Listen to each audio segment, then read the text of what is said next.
Good morning, everybody, and welcome to the New England Canada Business Council Charging Ahead webinar on electric vehicles, what's coming in 2022 for Quebec, New England, Atlantic Canada. I'm Peter Howe from the Board of Directors and President of the New England Canada Business Council. And I want to say thank you so much for joining us today. Nos participants au webinaire québécois, bienvenue, merci beaucoup, et voilà tout le français que vous devez écouter de moi aujourd'hui. I also want to be sure to say a big thank you to our generous sponsors, Hydro-Québec and Liberty Utilities and the Quebec Government Office in Boston, and especially Marie-Claude Francoeur, Laurence Gagnon, Michael Pizzaferi, been tremendously helpful in recruiting our terrific roster of speakers and organizing the event today. One of the things that NECBC is best known for each year is our energy conference in November. And at our last conference, Monica Gattinger from the University of Ottawa made an observation that I think is very smart and really comes to bear on our webinar today.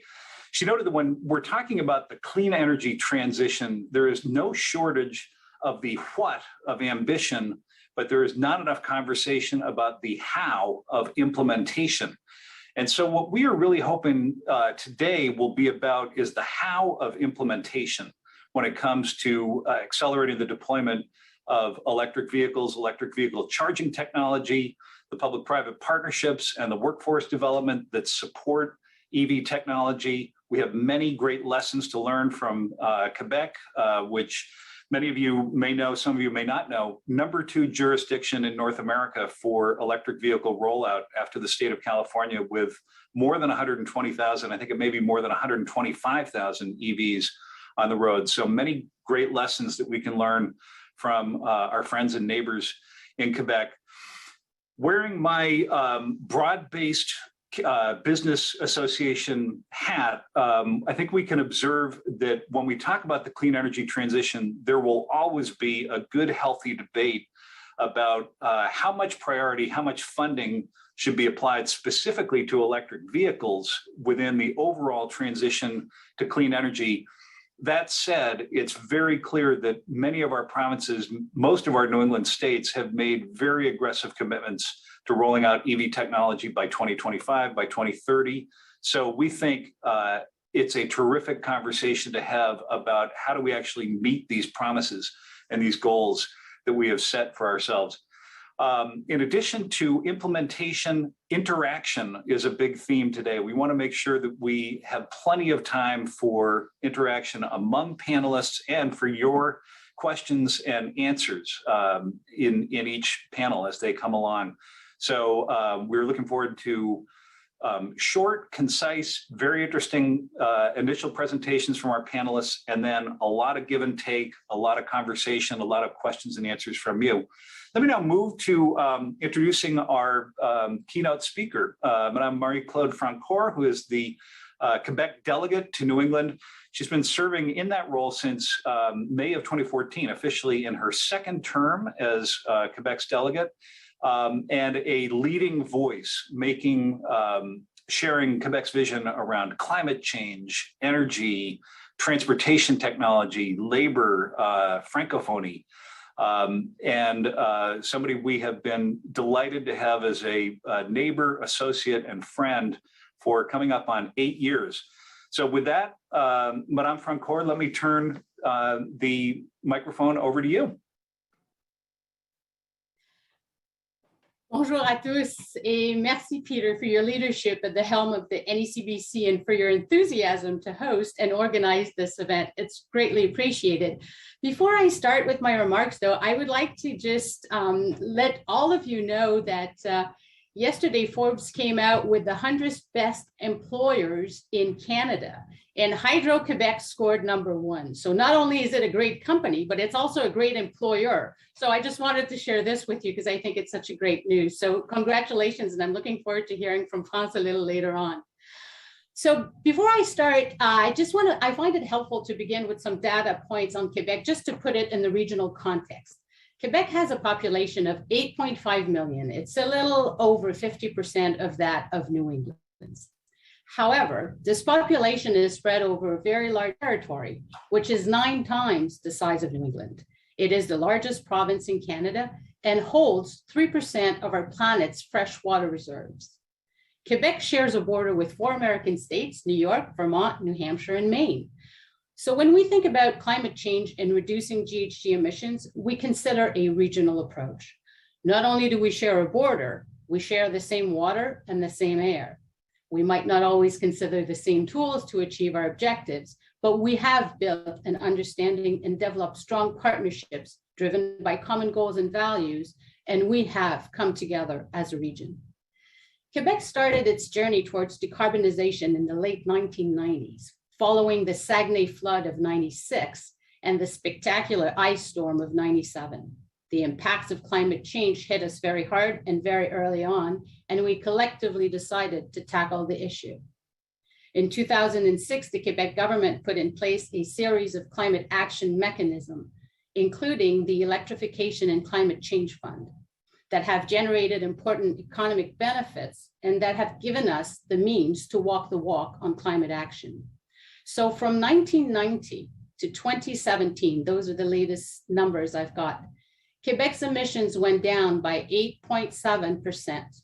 During that same period, our population increased by 18.6%, and the GDP grew by 66.4%.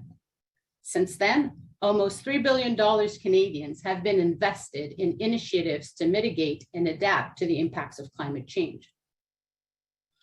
2/3 of that money was invested in incentives to adopt EVs and public transportation initiatives, particularly important in the rural parts of Quebec, where roughly 50% of our population lives.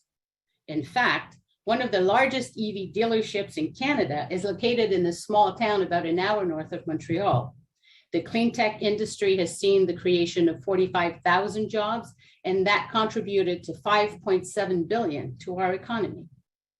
Just over a year ago, the Quebec government adopted the 2030 plan for a green economy. Just like many of the New England state plans, Quebec aims for a carbon neutral economy by 2050, with a focus on reducing emissions while growing the economy and creating new jobs. As I mentioned, we have made great strides towards this goal. In 2021, we surpassed our goal of 100 EVs on the road, which is nearly half of the total Canadian EV fleet, even though we make up for less than a quarter of the population. There are presently, as Peter mentioned earlier, 125 EVs registered, and by 2030, we are aiming for 1.5 million. And after 2035, the sale of gasoline-powered cars will be banned, and we'll be joining our neighbors in Massachusetts with that policy. So there are ambitious goals for sure. The recipe is quite simple. You need more than a dash of political will and leadership, strong adoption by the private and public sectors, and partnerships at all levels. Simple doesn't mean easy though. Here in the Northeast, we are fortunate to have the willingness, the parts and pieces to make it happen. Quebec does not build electric cars like Ontario, but we build buses, trucks, and we do make batteries. Our territory is home to the critical and strategic minerals necessary, such as sustainably and responsibly mined lithium and cobalt. Today, opposing economic growth and the environment is no longer a viable statement. And a good example of that is Taiga Motors, which is a Quebec company that makes electric snowmobiles and jet skis. They raised $100 million last year when they went public. Another great example is Lion Electric, which most of you know because of their school buses. They're just out of Montreal. Their order books is full, and they are now expanding and opening a facility in the United States. Today, you will hear from leaders on both sides of the border, from the private sector, utilities, and technical schools, all of whom are working together to ensure the clean energy transition. I am particularly excited to hear from Flow, Canada's largest EV infrastructure supplier, who is now expanding in the US. You will also hear from Saint-Jérôme College in Quebec, who developed one of North America's leading EV maintenance and building programs. As you consider the policies necessary to achieve your own climate and transportation electrification goals, please know that in Quebec, you have a friend, a partner, and an ally. I will now turn the microphone over to New Hampshire Senator Jane Shaheen, a champion of the US-Canada relationship, who agrees that joining forces on common challenges does benefit communities on both sides of the border. Merci beaucoup.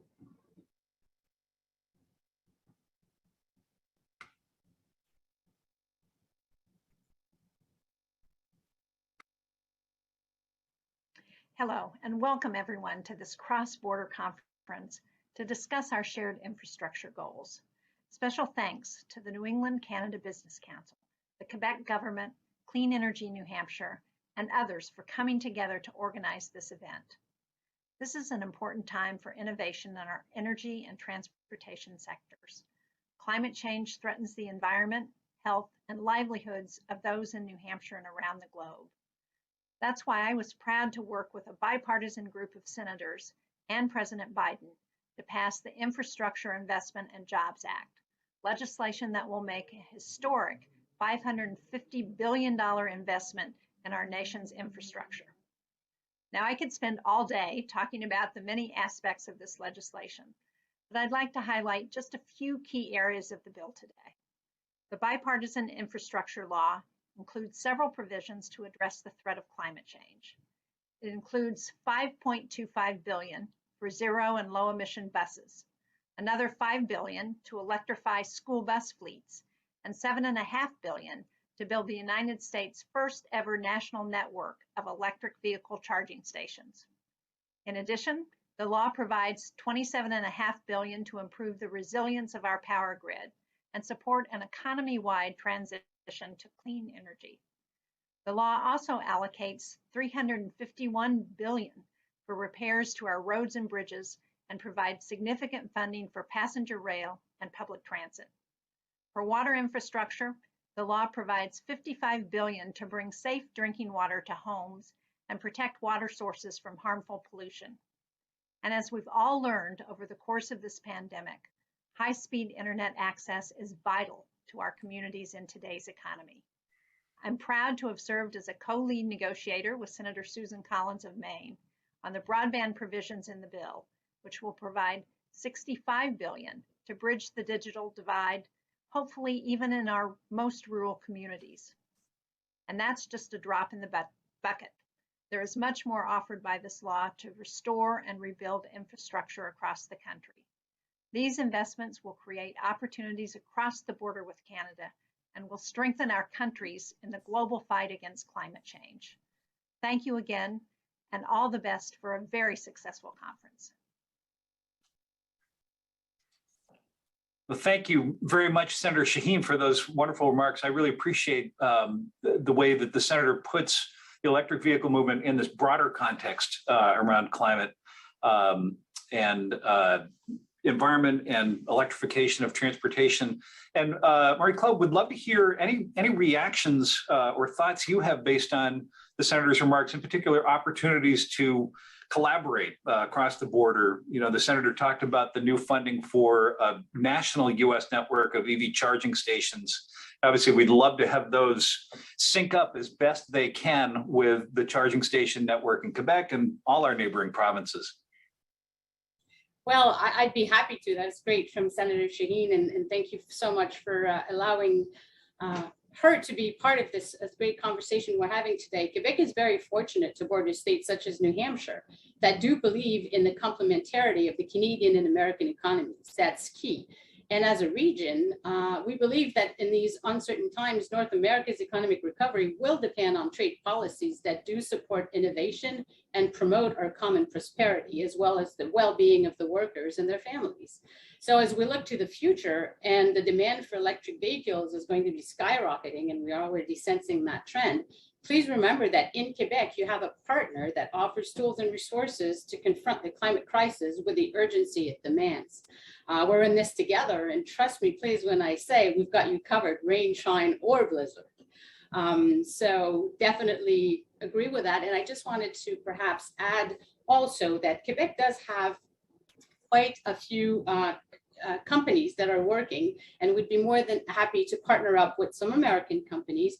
I'm talking about IVEO, which is a nonprofit organization that works with small and medium-sized municipalities to find sustainable mobility solutions. There are other companies that are working on retrofitting diesel trucks and turning them into electric trucks. So there are plenty of opportunities for partnering and working together. As far as charging station goes, we've already started working with our neighbors for a few years already. And I'm thinking of Vermont, for example, and we're very well advanced into that corridor. We're also working with New Hampshire and Maine, so we can actually make sure that we can enjoy the beaches and the beautiful white and green mountains when we go and visit in our EVs. So we're very much looking forward to partnering on all of those fronts. And please do remember that we're here, and we're quite pleased to be a neighbor and a part of that regional conversation. That's great. Well, thank you very much. And we do have a few minutes in the spirit of maximum interactivity. Would love to invite our participants and panelists, frankly, before we get going with our first panel on public-private partnerships, just would open the floor to all of you for specific questions that are top of mind for you today, or topics that you are especially hoping that we will get to in our conversation today. So Emily and Susan, let me ask you if you might open the lines and see if people have initial thoughts to share.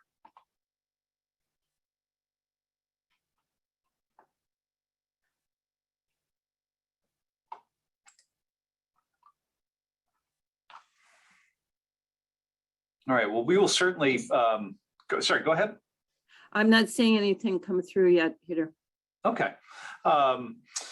Certainly one thing, Madame Francoeur, in your remarks, you noted, we obviously are talking a lot today about electric cars, but would love for you to have the chance to say a little more about what Quebec is doing around electric buses, electric school buses, you or any of your colleagues there who might have more to share on that part of the electric vehicle opportunity. Even electric snowmobiles, which sound awfully fun. Yes, thank you, Peter. So as I mentioned, we do have a very important cluster when it comes to EV. And I also want to maybe go back a little bit on the battery sector, because that's going to be key for North America, especially considering where the materials to produce batteries are sourced. So, the lithium battery sector does hold incredible potential for our region. And the Quebec government has launched a series of integrated strategies and action plans to develop the battery industry, which includes critical and strategic minerals. An example of Quebec company to partner with would be Evlo. They do design and manufacture utility scale batteries, and they are looking to expand and sell their technology to New England. Since they were developed by a utility, their batteries are some of the most reliable and the safest in the world. So that's, a component of the whole sector. We mention the buses and the trucks. I mean, we're working on garbage trucks, ambulance, cooling trucks. The way the industry is done in Canada, most of the cars are done in Ontario. So we do the trucks and the buses. Obviously, the snowmobiles and the jet skis are quite exciting. I understand that Bombardier is going to be coming with a line of their electric toys for, I don't want to say adults because they're used by many, but they're going to be coming with an electric line of their ATVs and jet skis and so on as well by mid 20s, probably around 25 or 26, if all goes according to what they have announced. So there's a lot of exciting things. There are a lot of pieces that are being put together. So it's not only one sector that's moving forward, but it's the entire motion sector that's actually being activated and going electric. That's great. Now, I'm the happy owner of a battery-powered lawnmower. I'm not sure how much Quebec or Canadian technology may be in it, and I'm very much looking forward to getting a battery-powered snowblower. I have friends who have those, and I know we will all need snowblowers this weekend, so looking forward to that. I know we have a question from Timothy Egan, New Hampshire State Representative Tim Egan, who's also a Vice President of the New England Canada Business Council. So Tim, let me call on you. Good morning. Can you hear me okay, Marie-Claude? Yes, thank you. So recently in the New Hampshire House Legislature, there was a bill filed to create a fee for EV vehicles because EV vehicles would not be utilizing gasoline and therefore not pay into the gas tax program within the state of New Hampshire. That bill is in committee and being discussed. It doesn't look like it's going to happen, but I wanted to know if there were any policy discussions or issues like this that has happened in Quebec, knowing that EV vehicles reduce funding to the state from gas taxes, and how has Quebec dealt with the idea that that revenue might disappear? I'm a proud owner of a Subaru Crosstrek, so I'm also concerned about a fee that would be charged to an EV vehicle. But I also do understand as a state legislator that gas taxes in the state of New Hampshire go to our roads and bridges and infrastructure development. So I just wanted to know if you've had any experiences in this topic in Quebec. Thank you, Representative Egan, for your question. So right now, there have been questions raised like you have in the United States.